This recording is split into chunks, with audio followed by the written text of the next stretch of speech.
এই মোবাইল বন্ধ করো। মোবাইল লাইভ তো লাইভ দিলে তুমি চাই রুচি করতে এটার ভিতরে তুমি আমার দিকে চাইয়া থাকো, অন্যদিকে চাইয়েন না। কারণ ওয়াজ এটা সাংঘাতিক বিষয়, এটা কিন্তু ডেঞ্জারাস জিনিস। ওয়াজ হইল এরকম, এটা যার দিকে চাইবেন আপনার তার কথাই মনে পড়বো। আপনার ট্রাক্টরের দিকে চাইয়া জীবনে কোনো রিক্সা লইয়া চিন্তা করতেন না। কেন? ট্রাক্টরের দিকে চাইলে আপনার ট্রাক্টর লইয়া চিন্তা করবেন, রিক্সার দিকে চাইলে রিক্সা লইয়া চিন্তা করবেন, চেয়ারম্যানের দিকে চাইলে মেম্বরের চিন্তা করতেন না, ঠিক নেই? তো সুতরাং আপনি যখন আমার দিকে চাইয়া থাকবেন, আমি যেই কথাটি কমু এই কথাটি আপনার ভিতরে তাসির করব, আপনার মনোযোগ আকর্ষণ করব। আপনি যদি সাইড ফেল চকর বকর চান, এফেল এফেল চান, তইলে কি হতো না, মনোযোগ থাক। আমিন কর না কেন? জোরে বলেন, আরো জুড়ে। কি তোরা মাধবপুরে ফলাফেন কি এরকম হইস তোরা? আওয়াজ কো এমনি হুড়ু হুড়ু করো রাস্তার মধ্যে দেখি ইয়ে বা কন্ট্রাক্টরের লোক ঘুষা ঘুষি লেগে গেলাম, তখন আওয়াজ কো হয় বলো আমি পারবো এতান ঘুষা ঘুষি করতে পারবো। মার হাবা বলো।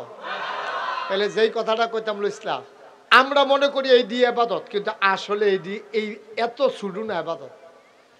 একটা মানুষের জন্ম থেকে মৃত্যু, খেয়াল করে, একটা মানুষের জন্ম থেকে মৃত্যু, রান্নাঘর থেকে সংসদ ভবন, সকাল থেকে সন্ধ্যা, আর বাকি রইল কি ঘুম থেকে ওঠা, ঘুমাইতে যাওয়া, মাঝে যত কাজ আছে সবগুলা কাজ আল্লাহর বিধান মতো করা, নবীর তরিকা অনুযায়ী করা, এইটাই হইল ইবাদত। বলো সুবহানাল্লাহ। আমি 4টা কথা কইছি। সকাল থেকে কথা কেন, সকাল থেকে, জন্ম থেকে, তারপরে আর কি তা কইছিলাম, হ্যাঁ, রান্নাঘর থেকে সংসদ ভবন, ঘুম থেকে যাওয়া, ঘুমাইতে যাওয়া থেকে ঘুম থেকে উঠা। কয়টা কাজ কইছিও? এর বাইরে আর কোনো টাইম আসেনি। কথা কন চেয়ারম্যান সাহেব, টাইম আছে? আর জন্ম থেকে মৃত্যু হেন তো আপনি তো ফুটারে ভিতরে ইয়ে পড়ছেন না, এটার ভিতরে জন্ম থেকে মৃত্যু আর কোনো বাইরে টাইম আছে? আমরা সকাল থেকে সন্ধ্যার বাইরে টাইম আছে? এরপরে আবার যদি কি করে রান্নাঘর থেকে সংসদ ভবন, আমরা দৌড় দৌড় দূর পর্যন্ত। তো এই ঘুমাইতে থেকে ওটা ঘুমাইতে যাওয়া, এর বাইরে কোনো কাম নাই। এর ভিতরে যতগুলা কাজ আপনি করবেন, গৃহস্থী করবেন, খাওয়া দাওয়া করবেন, বিয়া করবেন, বাচ্চা কাচ্চা হইব, নাইনাজ করইব, দোকানদারি করবেন, তারপরে কি আপনি চাকরি করবেন, আপনি ব্যবসা করবেন, আপনার ফিরালি, আপনার ইমামতি, আপনার দোকানদারি, আপনার কন্ট্রাক্টারি, যা কিছু আছে সবগুলো করতে হবে 2টা নিয়মে। কয়টা নিয়মে? কথা না, কয়টা নিয়মে? একটা হইলো বিধান মানবো কার? আল্লাহ। তরিকা মানবো কার? নবী। সুবহানাল্লাহ কয় না রে? তাইলে বিধান মানবো আল্লাহ, তরিকা মানবো নবীজি।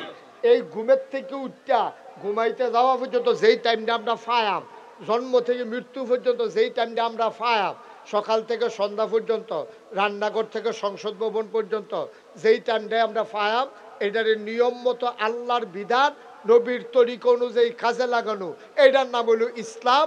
আর এই ইসলাম যারা মানবো তারা হইল মুসলমান। সুবহানাল্লাহ কথা না? সহজ ওয়াজ। এখন আপনি যদি কোন হুজুর তেদি ঘুমের তো উঠে 8টায়, তাহলে তার মুসলমানের ভিতরে ফাঁক আছে। হুজুর তেদি ঘুমের তো উঠটা দিয়ে আমরা দিই টয়লেটও যাই, ঢিলা কুলুক লইয়া না হইলে টিস্যু পেপার লইয়া তেদি উঠতে বিড়ি ধরাইলা, তাহলে এখনো কুদুর ফাঁক আছে। হুজুর তে গৃহস্থ করতে গেলে গুসলিং দি দিয়ালা, ফাঁক আছে। হুজুর তে কস কাটতে কাটতে আরেকবার আর খেতে পারে ঢুকালা, তাহলে হ্যাঁ ফাঁক আছে। হুজুর তে কাজটা ব্যস্ত লইলে 950 গ্রাম দিয়া কেজি বেছে, তইলে ফাঁক আছে। হুজুর এবারে 1 মাসের লেগে বাহি কইয়া 2 মাস ঘুরায়, হ্যাঁ ফাঁক আছে। সুবহানাল্লাহ কয় না রে? মুসলমান, তাইলে পরিপূর্ণ ইমানদার যদি হইতে চাও, তুমি সকাল থেকে কেমনে ঘুম থেকে উঠবা? আমার নবী যেমন করে ঘুম থেকে উঠেছেন, আমার নবীর সুন্নাহ হইল ঘুম থেকে উঠতে আপনি চোখ কষালন দিবেন, তাইলে কেতুর টেতুর ঝাপসা ঝাপসা ভাব এটা কাইটা যাবে। ওঠার পরে আপনি আস্তে করে বদনা নিয়ে টয়লেট টিস্যু পেপার অথবা ঢিলা নিয়ে আপনি বাম পা দিয়া টয়লেটে ঢুকবেন। টয়লেটে ঢুকার আগে দোয়া পড়া লাইবেন। এরপরে টয়লেটও ঢুকিয়া যতটুকু আলগি দেওয়া দরকার, যতটুকু উদাম করা দরকার, আপনি লুঙ্গি এতটুকুই উদাম করতে পারবেন, বেশি উদাম করার কোনো দরকার নাই, ঠিক কিনা? আমরা তারা তো অনেকে পেশাব করবো গাড়াত ঘরের তে লুঙ্গি আলগি দিয়ে লাইছে। আসেনি খাচ্ছ তো আসেনি রে, আসেনি? সরম নি আছে কোনো? লজ্জা সরম তো থাহন লাগবো তো। আপনি পেশাব করবেন কখন? এখন তাল গান শুরু করছেন কি তেন আপনি? পেশাবখানা গিয়া টয়লেটের ভিতরে ঢুকিয়া, এরপরে আপনি যেহেতু বয়স্ক মানুষ, শৈল কাফে, আপনি পেশাব করতেন গেলে লুঙ্গিতে সিডা পড়ার ভয় আছে, আপনি তাইলে টয়লেটে ঢুকবেন, আপনি পেশাবখানা খোলা জায়গা আপনি পেশাব করবেন না, যেহেতু আপনি ডরান যে আমার তো শৈল কাফে লুঙ্গিত নি ফুটে গিয়া, তাইলে আপনি ভিতরে গিয়ে ঢুকিয়া প্রয়োজনে একটু দাম বেশি হইল, আপনার বাইরের মানুষ দেখলো না, মানুষ আপনিও লজ্জা পাবেন না, যে দেখলো সেও লজ্জা পাবে না। কিন্তু আমরা কোনো কিছুই বুঝি না, আমরা যা মন বায় ধরে তাই করি। তাইলে ঘুমের তো উঠতে সেটা খেয়াল করেন কইলাম, আমরা ঘুমাইতে যাওয়া পর্যন্ত মোটামুটি একটা রুটিন আজকে দিয়া যাব। আবার যদি আগামী বছর আয়াম কেমনি দাওয়াত দিলে না একটা কথার কথা আর কি যদি দেয় আর কি। হ্যাঁ আচ্ছা, মার হাবা বলো। যদি আল্লাহ আনে, যদি আল্লাহ আনে আইয়া সেটা আবার জিগায় এই মতো চলতেছেন নি, পরীক্ষা হইব আগামী বছর, ওখান খালি ফোড়া দিয়া যায় সারাটা বছর ফইরা ঠুডস্থ মুখস্থ একেবারে প্র্যাকটিক্যাল টেকটিক্যাল কইরা ঠিক করে আমরা আমিন কয় না রে, যেরকম আমিন। তাহলে ঘুমের তো উঠটা কি টয়লেট পেপার লইবেন না বিড়ি ধরাইবেন? Toilet paper লইবেন। কিন্তু আমরা তারা বিড়ি ধরায়, তখন এবার যে নাকাশের হুজুরে কইয়া গেছে বিড়ি ধরান যাইতো না, এবার বিড়ি ধরানোর লগে লগে ফলাফানি ডাক দিছে, কি কালকে হুজুরে কি তা কয়ে গেল, তুমি তো ধরাই লাইছ, কাউ এটা দিয়েও তো ক্লিয়ার করতাম পারি না। আসেনি রে খাচ্ছ নাউজুবিল্লাহ কর বসা, এখন তখন যেত না, তো ওই হাতারা দেখতো না, দেন এদিকে বসেন বসেন, এই বসেন,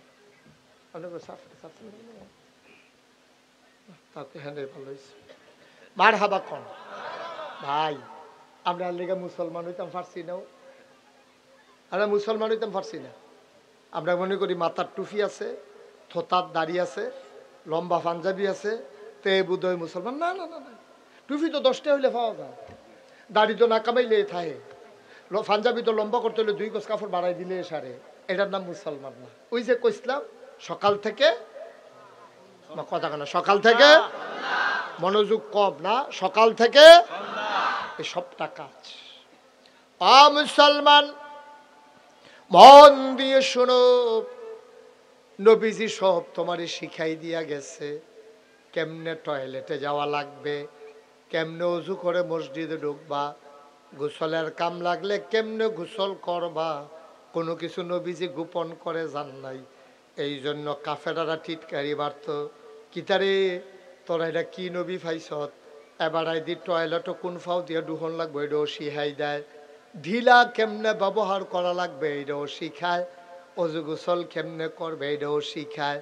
মুসলমানেরা কয় এই জন্যই তো নবী, এমন কোনো জিনিস নাই যেটা আমাদের নবী আমাদেরকে শিখায় না।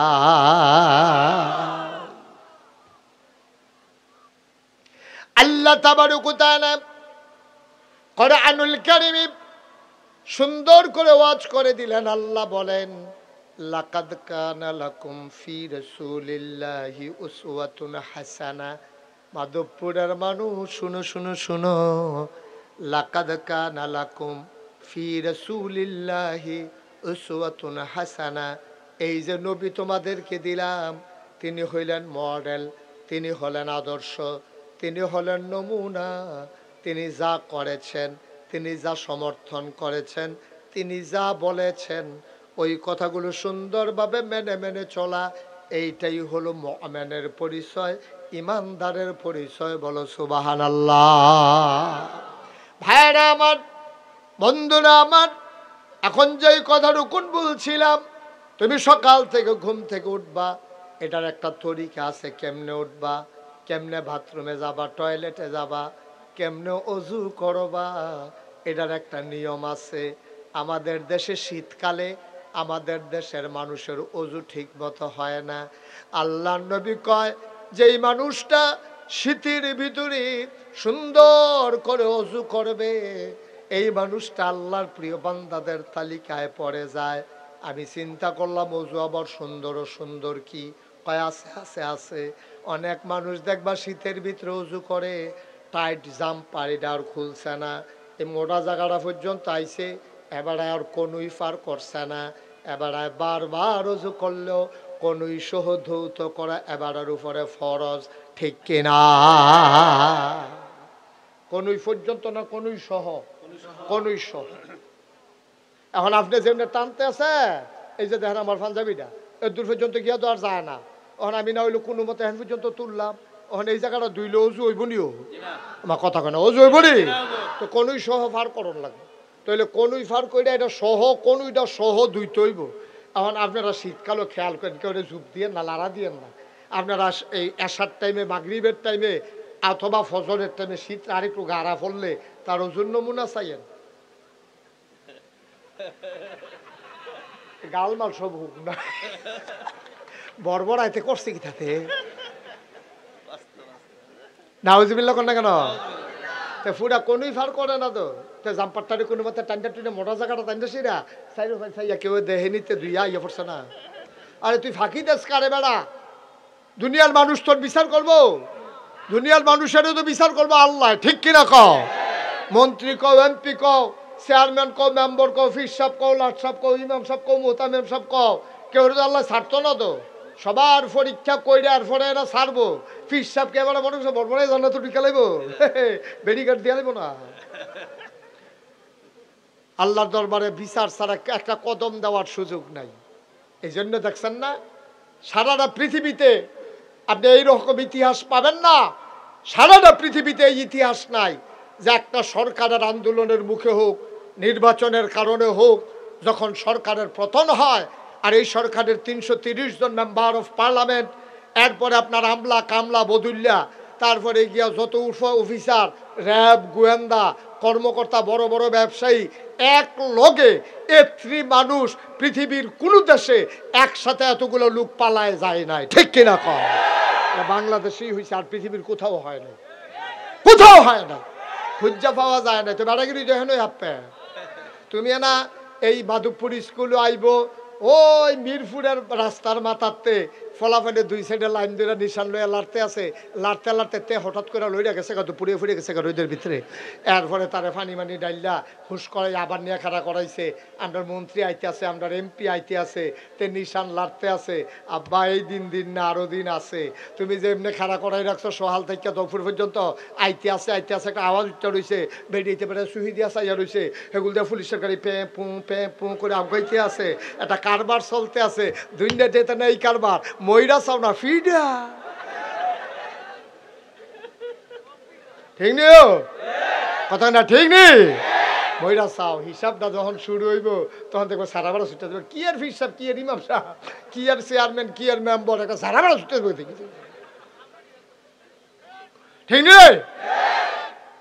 কঠিন জায়গা, কঠিন এটা কদম দেওয়া হবে না, কদম দিতে দেওয়া হবে না। অহন্দ ফিরসা বুজুরে দেখলে সালাম দিয়া রাস্তার কান্দার দাঁড়াইলাও, পুলিশের গাড়ি দেখলে দৌড় দিয়ে কাজ জিজ্ঞাও, না না না ভাই সাহেব ওই সময় এরকম হবে না। ফির সাহেবেরও হুশ থাকতো না, মুড়িদেরও হুশ থাকতো না, মারাত্মক বিপদ যাবে সেই দিন, ঠিক কিনা কম? মুসলমান মন দিয়ে শুনো রে ভাই, এই জন্য আমি বলছিলাম তোমার প্রতিটি কাজ বুঝলাম তুমি ঘুম থেকে উঠেছো, গোসলের দরকার লেগেছে গোসল করেছো, অজুর দরকার লেগেছে অজুর করেছো। বাংলার মুসলমান বর্তমান জমানায় অনেক ফলাফাইন আছে যেটি মক্তব্য পড়ার সুযোগ পাইছে না, জন্মের পরে গেছে গা কিন্ডার গার্ডেন, তারপরে গেছে হাই স্কুলও, এরপরে মার্শাল্লাহ এমএ পাস করে আইছে, তে সব শিখছে। সে অজুর কয় ফরজ, গোসলের কয় ফরজ তারে কেউ শিখায়ও নাই, সেও শিখে নাই, ঠিক কিনা? অনেক ফলাফাইন আছে গোসলের কয় ফরজ জানে না, অজুর কয় ফরজ জানে না। অজুর ভিতরে ফরজ হলো 4টা, কয়টা বা কথা না কয়টা? 4টা ফরজ, একটা যদি ছুটটা যায় অজু তো শেষ। গোসলের ভিতরে ফরজ হলো কয়টা? 3টা, সুবহানাল্লাহ কইতেন না? 3টা ফরজ গোসলের ভিতরে আছে। ফরজ হইছে গোসল, এই 3টা ফরজ যদি একটা সুতা পরিমাণ আদায় না হয় ওখানে গড়গড়ার লগে কুলি করতে হইব, যেহেন পর্যন্ত গলা হ্যান পর্যন্ত গড়গড়া করে পানি নিতে হইব, নাকের ভিতরে কুশ করে পানি দিয়া মাসালা হইছে। মুফতি সাহেবরা কয় কয় কাম লাগলে পানিটা যদি এমনি লইয়া টান দিয়ে ভিতরে পানি নিতে পারো আলো ভালো হয়, আর না হইলে অন্তত পানিটা দিয়া নাকের নরম জায়গাটা যেহেন গেলে পানি ফোরান দিয়ে উঠে সেই জায়গাটা পর্যন্ত পানি ডুহাইতে হইব। এরপরে যারা আমরা আছি পুরা মাথার চুল থেকে আরম্ভ কইরা পায়ের নখ পর্যন্ত তলা পর্যন্ত একটা পশম পরিমাণ জায়গা যদি শুকনা থাকে তাইলে ফরজ গোসল আদায় হবে না। এখন মহিলারা যারা ওয়াজ শুনতে আছে, আমার মাইকের আওয়াজ যাদের কানের কাছে জামা, আপনি খেয়াল করে শুনেন, কানের ভিতরে জিনিস আছে, এই ছিদ্রটার ভিতরে পানি ঢুকতে হইব, যেহেতু এই ছিদ্রটা বাইরের অংশ হয়ে গেছে, এখন দীর্ঘদিন ধরে আপনার এই ছিদ্রটা আছে, এই জন্য কান্দা এমনি কাইট কইরা পানি লইয়া জিনিসটা এমনি ঘুরান দিতে হইব। তারপরে নাক ফুল যেটা আছে এটা এমনি কুশ করে পানি লইয়া এমনি ঘুরাইতে হইব। তারপরে যারা ওয়াটার প্রুফ ঘড়ি আছে, অনেকে ঘড়ি হাত দিয়ে গোসল করে উঠাইয়া পড়ে, তাহলে তুমি ঘড়িটা এমনি লাড়তে হইব। যারার আংটি আছে টাইট কাইটটা ভিতরে ঢুকে রয়েছে, এই আংটিটা এমনি ঘুরাইতে হইব। যারা মোড়া বেড়াইতে আছে ফেডার চামড়া বাস ফেরা রয়েছে, তারা এমনি উল্টাইয়া বাজে বাজে পানি ডুহাইয়া, আর হুগনা জায়গাটা হন যাইতো না তো, তো তোরটা ফাঁসাই করেছি তো তুই উদাপ করবি না তুই। এবারে যারা নাইয়া ভিতরে এক ফা তেল ধরে নাইয়া ঠুকে সিদ্ধটার ভিতরে, তারা হেই নাইয়ার ভিতরে আঙ্গুল ডুহাইয়া সিফা সাফা কোনা কাঞ্চি সব ভিজাইয়া এরপরে গোসল করে, ঠিক কিনা কও? একটা পশম পরিমাণ সুলতান ভাই জায়গা হুক না থাকলে তার এখন একটা মুস পরিমাণ, একটা দাড়ি পরিমাণ, একটা পশম পরিমাণ জায়গা শুকনা থাকলে তার ফরজ গোসল আদায় হবে না। মানে আমরা দেশও দেখবেন শীতের ভিতরে একটা গোসল করে উঠছে, তার লুঙ্গিটা ভিতরে হুক না বাসের ভিতরে, এরকম হয়েছে নি? এরকম হয়নি রে, এরকম হয়েছে টাইট লুঙ্গি ফিনতেছে, তেমনি ফেসে ফেসে লুঙ্গি ফিনতেছে, 2-3টা ডুব দিয়ে আইছে, লুঙ্গিটা খুললা দেখে ফেসের ভিতরে হুক না রয়েছে। এবার তোমার কাছে বিচার দিলাম যে তার লুঙ্গি হুক না, তার চামড়া কি ভিজানা হুক না, এই জায়গাটা তো পুরা হুক না, তার ফরজ গোসল আদায় হইতো না। ও আম্মা, আর ফরজ গোসল যদি আদায় না হয় আপনি ফরজ নামাজ হবে না, আপনার শরীর পাক হবে না। আপনি আবাদত করতে করতে কপালের ভিতরে চামড়ার দাগ ফরাই লইতেন পারবেন, আডুর ভিতরে কড়া হালাই দিতেন পারবেন। ভাইও, নামাজ পড়তে পড়তে আপনি একেবারে সেজদা দিতে দিতে যায় নামাজটা বেড়াইয়া দাগ ফরাই লাইছেন, হবে না যতক্ষণ পর্যন্ত আপনার ফরজ গোসল আদায় না হয়, ঠিক কিনা? ঠিক আছে, ঘুমেতে উঠলাম, টয়লেটও গেলাম, ঢিলাগুলো ব্যবহার করে পাক পবিত্র হইয়া অজুর কাম লাগলে অজু, গোসলের কাম লাগলে গোসল কইরা আমরা গিয়া ফরজ নামাজ, ফজরের ফরজ নামাজ আমরা আদায় করব। নবীজি কয়েকটা সুন্নতের ব্যাপারে বেশি তাগিদ দিয়েছেন, এর ভিতরে ফজরের যে 2 রাকাত সুন্নত নবীজি কখনো ছাড়তেন না, আমরাও কখনো ছাড়ব না। আমিন বলবেন না? ফজরের 2 রাকাত সুন্নত, মাগরিবের পরের 2 রাকাত সুন্নত, এগুলা নবীজি সহজে ছাড়তেন না। আপনি আসরের যে সুন্নত এটি মাঝে মাঝে পড়তেন, মাঝে মাঝে ছেড়ে দিতেন। এশার যে সুন্নত মাঝে মাঝে পড়তেন, মাঝে মাঝে ছেড়ে দিতেন। তো আপনি তো একবারে পড়িয়ে না। এশার সুন্নত কবে কাটায় পড়ছিলেন মনে হয় নাই। আসরের সুন্নত আপনি যে এত কামের ভিতরে দিয়া যে আসরের নামাজ পড়ছেন এটাই তো বেশি সুন্নত কমাল। আপনার ঝামেলা আছেন, আপনার এখন আবার বাজারও যাওয়া লাগতো না, এইটার ভিতরে দিয়ে আপনার কোনো সব সুন্নত পড়া হয় না ভাইয়ারা। তাই আপনি কি করলেন, ওই যে পাক পবিত্র এবার মসজিদে ঢুকলেন, কথা মনে আছে নিও, এবার ইমাম সাহেবের লগে আপনি নামাজের নিয়ত করলেন, আল্লাহু আকবার, সুবহানাল্লাহ কয় না? ও মুসলমান, আবার আসো নামাজ। আমরা যে নামাজ পড়ি নামাজ হয় না। নামাজ পড়ার আগে আপনি নিয়ত করা লাগবে। আপনার আবাদত কবুল হওয়ার জন্য শর্ত আছে 3টা। কয়টা? আপনার যে নামাজ এটা একটা অন্যতম আবাদত। ঈমান আনার পরে সবচেয়ে গুরুত্বপূর্ণ আবাদত হইল নামাজ। আবার আল্লাহ রাব্বুল আলামিন তার বন্ধু নবীরে দিয়া জানিয়ে দিলেন, আনতা আবুদাল্লাহ কাআন্নাকা তারাহু ফাইন লাম তাকুন তারাহু ফাইন্নাহু ইয়ারাক। তুমি এমনভাবে নামাজ পড়ো যখন আল্লাহু আকবার করে নিয়ত বাঁধছো, এটারে কয় তাকবীরে তাহারিমা। অর্থাৎ তোমার জীবনে যত কাজ আছে সব কাজ করা তোমার হারাম, সব আবাদত করা তোমার হারাম। নামাজের ভিতরে দিয়া তুমি আর আবাদত করতে পারতা না। নামাজের বাইরে দিয়া তোমার সেহেরির টাইম জায়গায় তোমার যদি তোমার বউয়ে কয় দুগলা ভাত খাইয়া বাহি 2 রাকাত আবার এটার লগে মিলাইয়া ফইরেন, আব্বা হইতো না। নামাজের বাইরে দিয়া কেউ যদি কয় আসসালামু আলাইকুম, তুমি কইবা ওয়ালাইকুম আসসালাম, এইটা হইতো না। যদিও সালামের জবাব দেওয়া ওয়াজিব।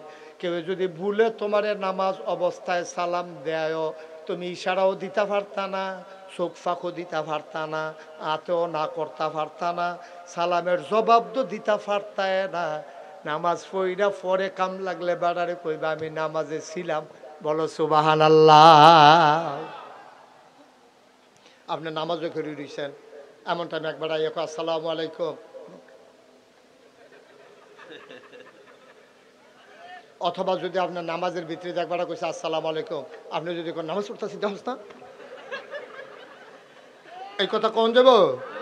অথবা আপনি না আল্লাহু আকবার আপনি নিয়ত বানছেন, এই টাইমে যদি একজনে আইয়া সালাম দেয় আসসালামু আলাইকুম, কোনোটাই করণ যেত না।